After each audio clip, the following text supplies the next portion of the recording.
It's a fascinating time, and I think we can't really predict what the outcome will be, but all these moving parts suggest that there could be a sort of realignment of the whole region, and it could actually be for the better. They said, he will start a war. I'm not going to start a war. I'm going to stop wars. President Zelensky has for the first time acknowledged that his forces are conducting a cross-border offensive inside Russia. I just find bombs and I find dead people, but it's a really scary thing for me.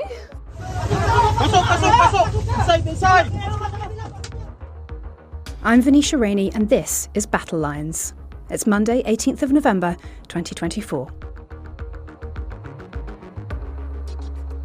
Welcome back to another episode of Battle Lines, where we're focused on the latest in the Middle East, including Israel's strike on a Hezbollah official in Beirut and the Pope's genocide comments. We'll also be looking at how Donald Trump's appointments might affect the conflict, plus Sir Keir Starmer's meeting with the Chinese president, Xi Jinping. Let's begin with a catch-up of the latest death tolls, both civilian and military, since October the 7th, 2023. Gaza's death toll is 43,846 people. The West Bank's death toll is 732 people. Lebanon's is 3,481 people. And Israel's is 1,772 people. Now, joining me for today's episode is our Defence and Foreign Affairs editor, Coughlin. He's the author of several books on the Middle East, as well as Winston Churchill's First War, Young Winston at War with the Afghans. He's here with me to discuss the Middle East, China and Trump. Thanks for joining us, Con. Lots to get through. I'd be interested to get your thoughts first on this strike in Lebanon. We know that Hezbollah's chief media officer and its prominent spokesperson, Mohammad Afif, was killed in an Israeli strike in central Beirut on Sunday. What do we know about Afif and the significance of this death? Well, he's a very senior member in the sort of Hezbollah hierarchy. He was the communications director. I mean, some would say the propagandist in chief for Hezbollah. And let's not forget that the UK and the US and other major powers regard Hezbollah as a terrorist organization. So his affiliation with this organization makes him a terrorist. But I think his death is significant because, in the wake of Trump's election victory, there's been a lot of speculation about what will happen in the Middle East. And what this strike shows us is that the Israelis have no desire, intention to give up their assault on Hezbollah. And the new Israeli defense minister, Mr. Katz, said straight after he was appointed last week that Israel wouldn't finish until Hezbollah has been destroyed as a sort of terrorist stroke military organization in Lebanon. So, irrespective of what's going on in Washington, the Israelis are still determined to take on Hezbollah and stop them threatening Israel's northern territories. And how is that conflict going? We've got a sort of brief update. Hezbollah's media office actually released a 2-month summary of the war. They claimed that 100 Israeli soldiers have been killed, 30 artillery positions destroyed, and that Hezbollah had fired over 1,000 rockets and 29 anti-aircraft missiles. Obviously, that doesn't quite match up with Israel's numbers. They say that only 47 soldiers have been killed since September 30th, when it sent troops across the border. And we know that they've actually reached a village just 61 miles south of the capital of Beirut last week, so they're clearly continuing to push further in. What's your assessment of how Israel's military campaign in Lebanon is going, and what state are Hezbollah in? There is a propaganda war going on between Hezbollah and Israel, and it's quite difficult for journalists to get into these territories and find out precisely what's going on. But we know that Hezbollah has fired a lot of missiles at Israel. It's been firing missiles at Israel since October the 8th last year, after the attacks carried out by Hamas. And they've made large areas of northern Israel uninhabitable for the Israelis. I think about 100,000 Israelis have left their homes.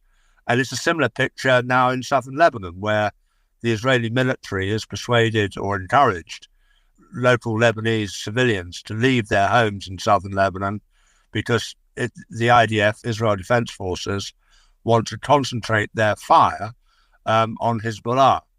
As I say, there's a lot of to and fro in terms of casualty figures. What was released in the last few days is that the IDF, the Israeli forces, have suffered about 800 battlefield fatalities in their year-long offensive against Hamas in Gaza and Hezbollah in southern Lebanon. And historically, that is very high for the Israelis. They haven't seen casualty figures like this for many, many years. And that will be adding to the political pressure on Israeli Prime Minister Benjamin Netanyahu to find some kind of resolution of the conflict, both in Gaza and Lebanon. But, without pressure from America and others, but particularly from America, the Israelis are just going to continue their offensives against Hamas and Hezbollah to the point where neither of these terrorist organizations pose a serious threat to Israel's security. And we'll get on to talking more about Trump and what his impact on all of this will be shortly. I just want to update our listeners on ceasefire talks. As you mentioned, ceasefire talks that have been happening in Lebanon. There is a proposal, a US-led proposal underway that would see Hezbollah withdraw north of the Litani River to leave this sort of southern buffer zone, and the Lebanese armed forces will be the only armed group south of the Litani River. It sounds from reporting in Haaretz, the Israeli daily newspaper, that quite a few hurdles have been cleared over the last few weeks. Apparently, the most important change is that Hezbollah has now stopped insisting that there needs to be a Gaza ceasefire before there's a Lebanon ceasefire. But one big key unresolved issue is that Israel wants to maintain a freedom to be able to take action against Hezbollah whenever it wants in the future if it attempts to rearm or go back into the south, which Hezbollah rejects. Do you feel hopeful for some kind of ceasefire resolution in this particular theatre of the war up in the north? Well, I think we need to look at the wider picture, to be honest, because both these groups, Hezbollah and Hamas, are backed by Iran. And Iran is now having to have a serious rethink about its posture in the Middle East. It's built up Hamas and Hezbollah with the specific intention of threatening Israel. And since October the 7th last year, the Israeli military offensives both in Gaza and southern Lebanon have really destroyed significant areas of their terrorist capabilities.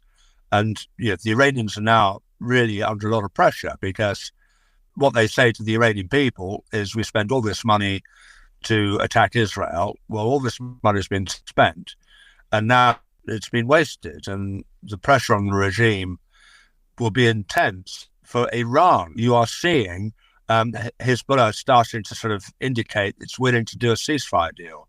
And you remember when we spoke last, I was in Lebanon in the 1980s when the Israelis established their first security zone in southern Lebanon up to the Litani River. And that lasted until the 1990s. But in the end, the war of attrition between Hezbollah and Israel became so costly, the Israelis withdrew.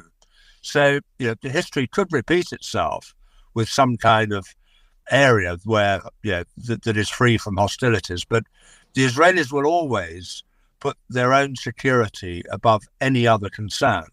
And so any end to hostilities in Lebanon will only take place if Israel believes that, if Hezbollah starts rearming and building up its missile stockpiles, that the Israel Defense Forces can act. But, again, I come back to the prospect of Donald Trump re-entering the White House next year. And he's talking about a major deal for the whole Middle East, including a deal for the Palestinians. He loves doing deals. But as part of that, you'll have to end the hostilities in Gaza. You have to end it in Hezbollah. You have to address the Palestinian issue. And you also have to address the issue of Iran's nuclear ambitions, which are hovering in the background. Well, let's delve into that Trump issue shortly. I just want to ask one more question about another story that's been doing the rounds, and that's Pope Francis's call for an investigation into the possibility of genocide in Gaza. I'm just going to read the exact quotes. According to some experts, what is happening in Gaza has the characteristics of a genocide. And that's from a new book by Hanan Reyes Al-Qaeda, based on interviews with the Pope. It's coming out this week. It's called Hope Never Disappoints, Pilgrims Towards a Better World. These are quite extraordinary comments from the Pope. We have heard him call Israel's attacks in Gaza and Lebanon immoral. He said they're disproportionate. We've never heard him use the word genocide. He obviously hasn't said that that is what's happening, but he's used the word and he's called for an investigation into it. What do you make of his comments? Is this something he should be getting involved with? This is a really problematic area because let's go back to the basics. I mean, the first act of genocide was committed by Hamas on October the 7th, when they crossed into Israel and massacred 1,200 people and took 250 others hostage. And we now know the level of brutality that was inflicted against those people on October the 7th. So if the Pope or anybody else wants to talk about war crimes and genocide, first of all, they have to look at what Hamas did. And certainly there are allegations around that the Israeli military offensive in Gaza has exceeded international norms of conduct in warfare. And a lot of people are looking at this. But I think what everybody really needs to see is a degree of balance in addressing this. If people are just going to castigate Israel for its conduct and not hold Hamas and others to account for their behavior, then inevitably accusations of bias arise, which is what the Israelis are saying now. That what about Hamas? Why pick on us? So these are very murky waters, and I'm frankly surprised the Pope has got himself involved in this because Jerusalem, apart from being Jews and Muslims, is a central shrine for the Christian community. So for the Pope to get involved in this, rather than just sort of calling for peace and peaceful resolution to the conflict, suggests that the Catholic Church is in danger of taking sides, and I don't think that's going to help anybody. Yeah, and I will just read out the Israeli ambassador to the Vatican's response, Yaron Seidman. He said, there was a genocidal massacre on 7th of October 2023 of Israeli citizens, and since then, Israel has exercised its right of self-defense against attempts from 7 different fronts to kill its citizens. Any attempt to call it by any other name is singling out the Jewish state. And I suppose we should also mention that genocide, the accusations of genocide against Israel has been in the news a lot this year. We've had obviously the ICJ case brought by South Africa, and we've had a couple of reports out recently, including one last week by the United Nations Special Committee that said it's consistent with the characteristics of genocide. But as you say, we're not seeing those investigations into Hamas. There's a discussion there, I suppose, about how you investigate a terror organisation versus a state, but a huge murky conversation that we will leave for another day, because I want to talk to you about Trump's cabinet. You've written a very interesting piece for us about how his appointments are going to shake up global affairs. Maybe let's start with the Middle East and some of his picks that will impact on that conflict. What do you reckon? The one thing that is certain is that the Trump administration will be a lot more supportive of Israel than the outgoing Biden administration. The Biden administration has been very equivocal in its support for Israel. It's frequently criticized the Israelis for their conduct in Gaza and more recently in Lebanon.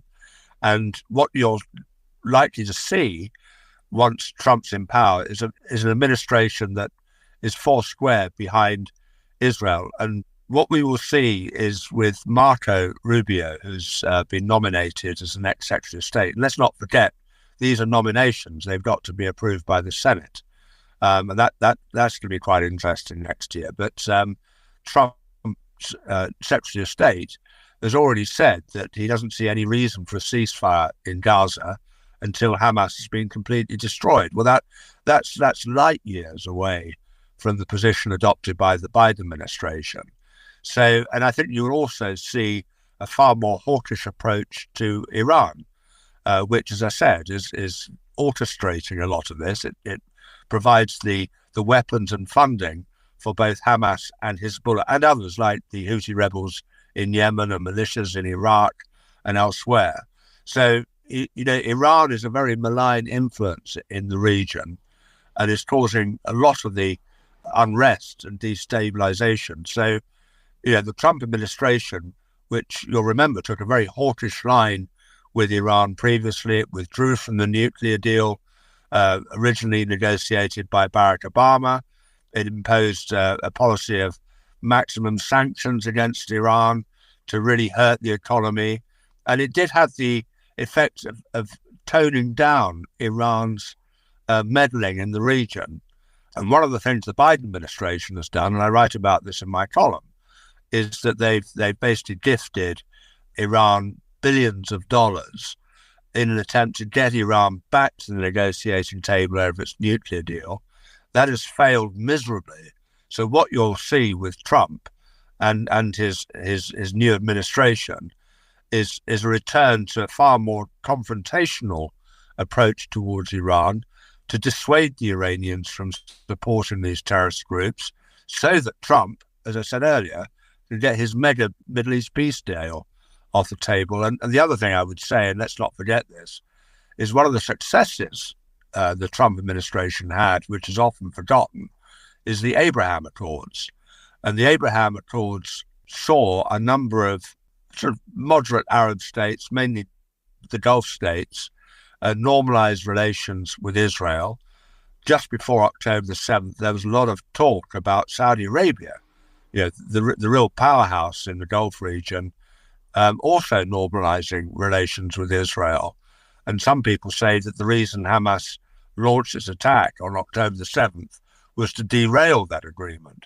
Now, whether after a year of bloodshed, the Saudis are minded to get back into negotiations on the Abraham Accords, we don't know.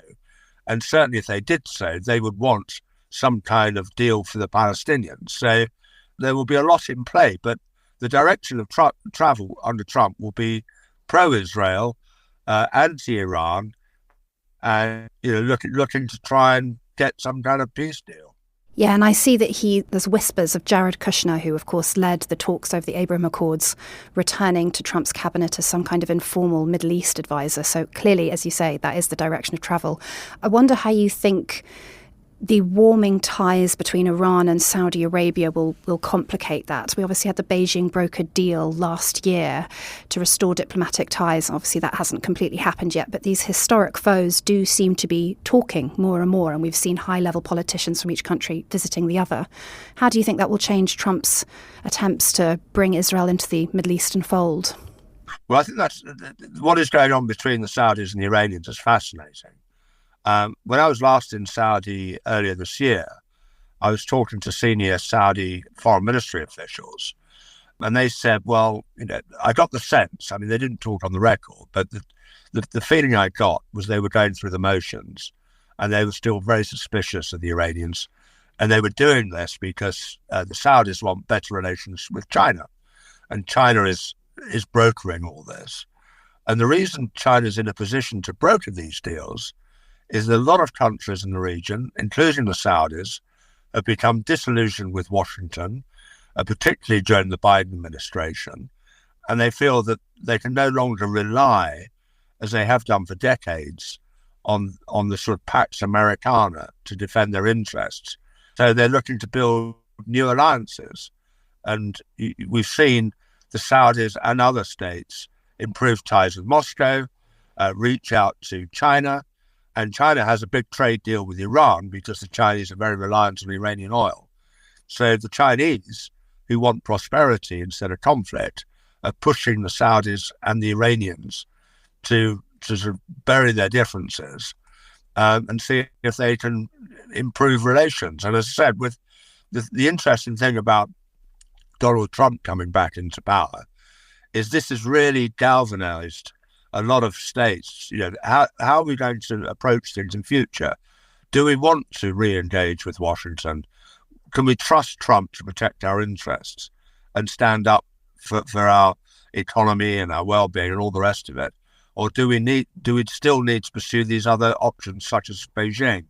So it's a fascinating time, and I think we can't really predict what the outcome will be, but all these moving parts suggest that there could be a sort of realignment of the whole region, and it could actually be for the better.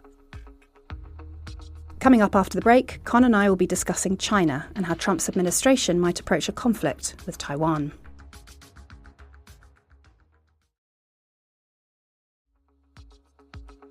OK, let's talk about China, because I think one of the other things that unifies Trump's appointments, which, as you say, are not official yet, is that quite a few of them are China hawks. Marco Rubio, as well as Mike Waltz, who's become National Security Advisor, Ellie Stefanik, who's now the US ambassador to the UN, or will be if Trump manages to get the appointment through. We've got Keir Starmer in Brazil for the G20 summit. He said he's going to meet with President Xi Jinping. That's the first time that a UK Prime Minister has met the Chinese president in person since 2018. We obviously had the warming of relations with China under Cameron, and then everything massively reversed over the last decade. And now potentially trying to create a more, in Keir Starmer's words, stable and pragmatic engagement. What do you make of Keir Starmer reaching out to Xi Jinping?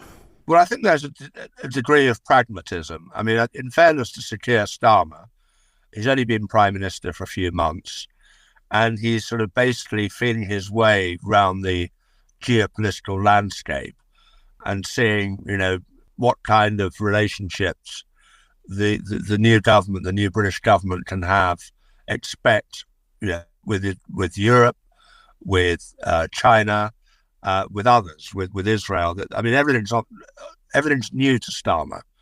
And I think, as I said, with Trump coming into office, a lot of people, including the Chinese, will be having a very deep think about where they want to go next. And one of Trump's major claims is he's going to hit the Chinese with massive tariffs, which should have enormous political implications for the British economy and other Western economies if they come into place. The Chinese don't want this.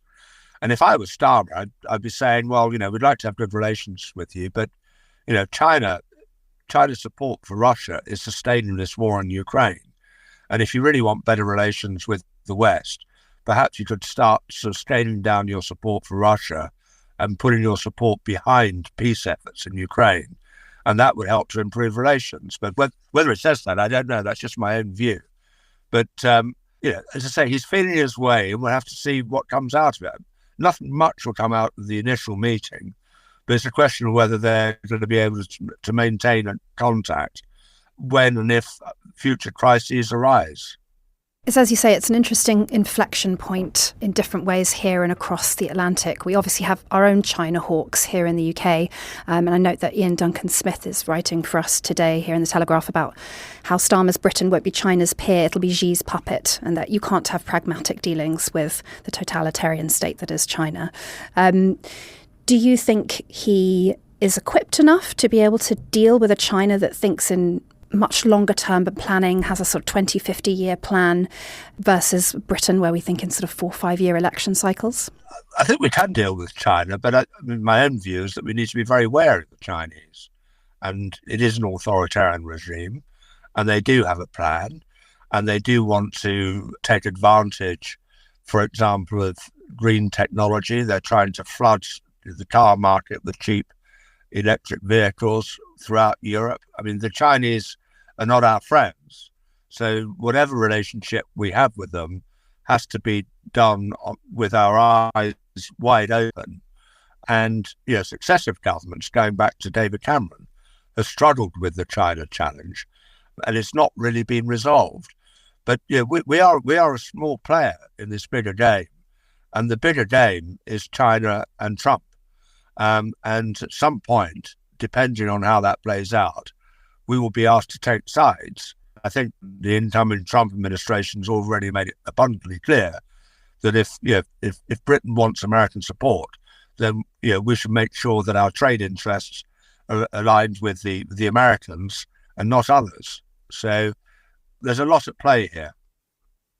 How do you think, when Trump gets into power, when he becomes president, how do you see that relationship between him and China playing out? I know you mentioned tariffs, but I'm wondering particularly in terms of if there was a military confrontation over Taiwan, for example, which we know some defence experts have suggested is still on the cards for 2027. How do you think his administration will deal with that? The incoming Trump administration is likely to take a very robust approach towards the China problem. Many of those holding senior positions in the new national security infrastructure of the Trump administration are very hawkish on the China issue.